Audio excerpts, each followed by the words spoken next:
Hey guys, I'm Dimension Jumper, and today I'll be reviewing the Sora DLC fighter for Smash Bros. Ultimate, who was released back on the 18th of October of 2021. Now, Sora is not only the final character to be introduced in Wave 2 of the DLC, but also the last character overall in Smash Bros. Ultimate. And before I get into him as both a fighter and as well as a stage, I want to quickly talk about the trailer that he was in, for his introduction. So to begin with, it kind of starts similar to how the teaser trailer we got for Smash Bros. Ultimate way back when, with the Inklings, and how we saw like all the fighters or all the different fighters from the previous games with the fire burnt Smash Bros. Logo on the back, and it's kind of similar to that, but then the fire sort of dies out, and you see all of the fighters turn to trophies, and then you get to see like the light sort of relight itself, and then Mario sort of grabs the fire, throws it, and it becomes the Keyblade, and that's how we are introduced to Sora, and there was like probably a lot of hype when it came to that particular character because Sora, I believe, is or was before he's brought into Smash Bros. Was one of the most requested people to be in Smash Bros.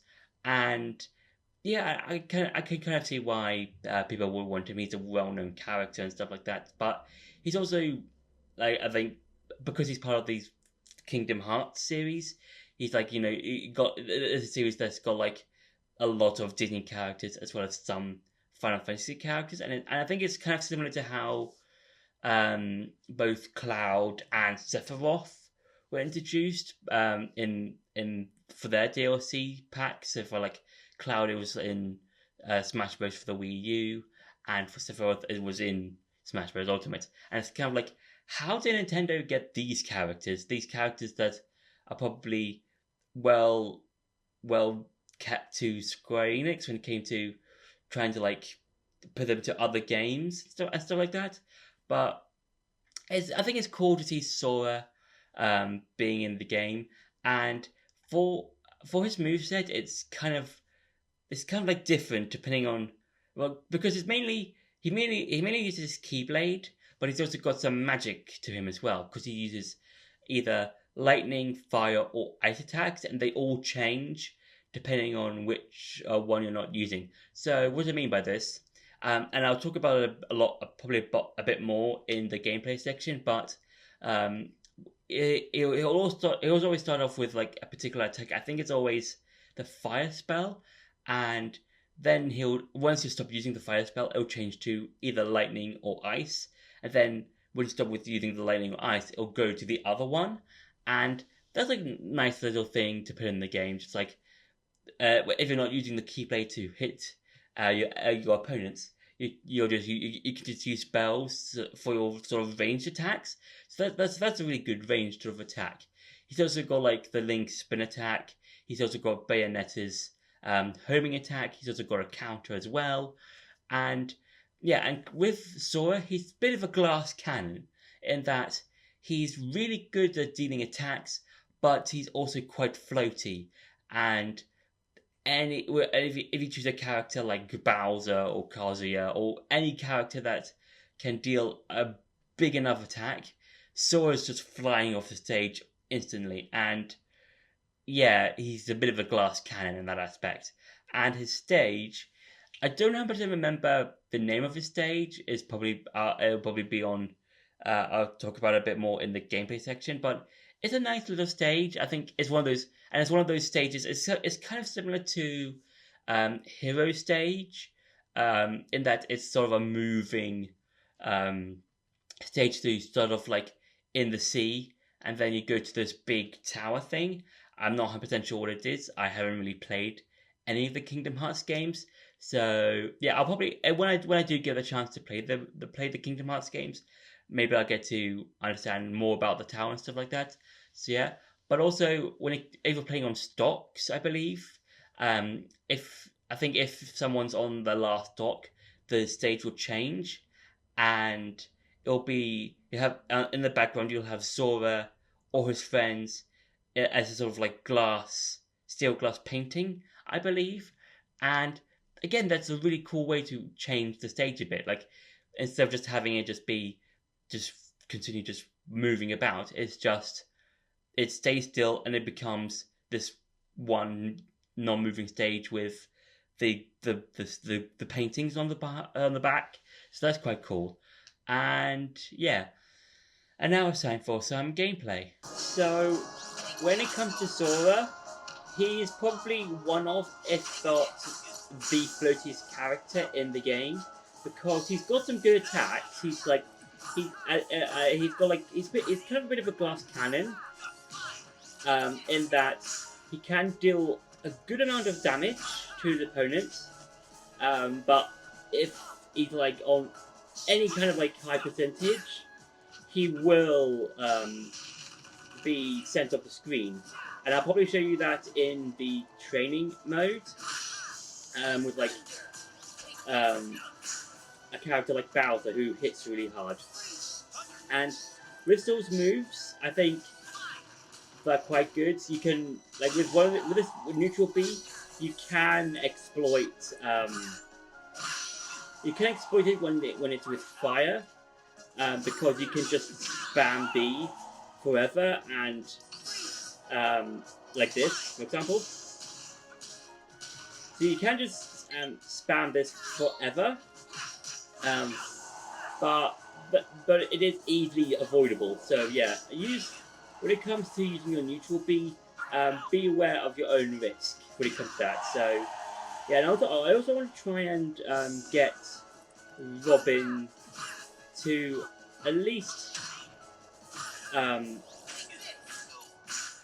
one stock, because I want to show you what happens once you're down to one stock. And also, there we go, okay.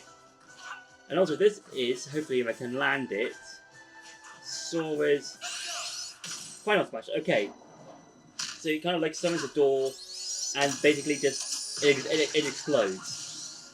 That's basically his final smash. It is, I would say, pretty interesting. It is quite flashy. I think it's a nice flashy final smash. It might be a reference to a move he does in the Kingdom Hearts games. I'm not 100% sure because I haven't really played a Kingdom Hearts game. So yeah.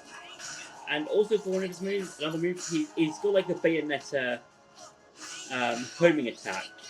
So that means if you're in his range, he will attack. And yeah, and also his side B, yeah, is also a good way of recovery. And I think I would say his side B and his up B are quite good in terms of recovery. So this is what happens once, as soon as one person is down to one life in the game. And yeah, I think it's quite nice. I think it's another reference to, I think, one of the covers of one of the games, maybe. I'm not 100% sure. As if I haven't really played any of the games.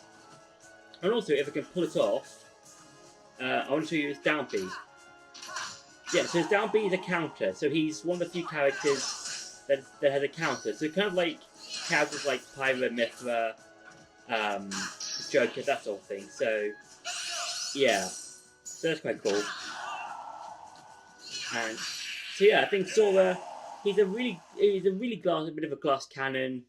And I'm going to show you how much of a glass cannon now in the training section of the game when it comes to how much of a glass cannon he is. So I'm going to show you in this part of the game how much of a glass cannon Sora can be, and I'm going to leave it to Bowser because I put Bowser at level 9, just so you can show you just to show how much of a glass cannon he can be. And right now, Sora is in a few seconds has been risen to like level to 70%, and if I go closer to Bowser, yeah, and that can kind of show you how much of a glass cannon Sora can be, because yeah, because like even with like if getting with one more hit, Sora can just be taken off the screen if Bowser yeah, because like with yeah if Bowser does like a super smash um yeah, but like with each hit, Sora's just getting further and further away off the screen, and yeah, and even though I think he's a good character. I think he can do a lot of good combos. He can be. I think if if your opponents can exploit Sora's lightness in the terms of that of Sora being floaty like this, for example, and if your opponents exploit that, it can be very bad news for people who might main Sora. I'm not saying don't play as Sora. Um, this is just one of those things where like you have to be really strategic when it comes to um, playing as Sora if you're playing like in a competitive scene or something like that. So yeah, so that's been it for the gameplay. Now it's time to go back to the review. So overall, I would say that Sora is a nice, it's a good, I'd say kind of, I think it's a great last introduction for Smash Bros. Ultimate because you know he was a well requested character, and yeah, I think a lot of people who wanted him were excited that he was in, and I think this is a nice closing off point for Smash Bros. Ultimate when it comes to his characters, because now all the characters that are in the game are in the game, and I think this kind of like shines a light towards the future of Smash Bros. As a whole, because what if we do get a Smash Bros. Game in the future, maybe for the Switch 2 or whatever it's going to be called. Maybe I think with Zora, he shines a light to see what kind of characters we not only get to see return from Ultimate, whether that's you know any of the DLC characters or any of the characters that we saw before the DLC, but also new characters because now we got Zora.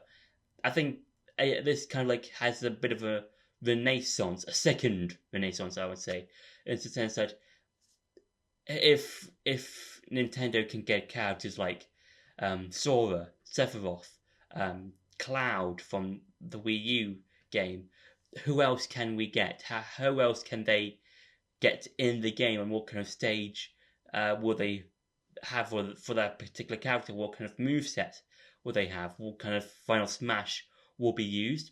And I think whenever we get to hear news of a new Smash Bros. Game, that it'll be really cool to see what kind of characters will be brought in. And if Smash Bros. Ultimate then it is the final Smash Bros. Game, then I'm happy with the characters that we have. And yeah, I think Sora is a nice final sort of character and a nice sort of chapter to finish off Smash Bros. Ultimate. So yeah. So that's been my review for Sora's DLC for Smash Bros. Ultimate. I hope you enjoyed this video. Don't forget to like, share, and subscribe. And see you in the next video.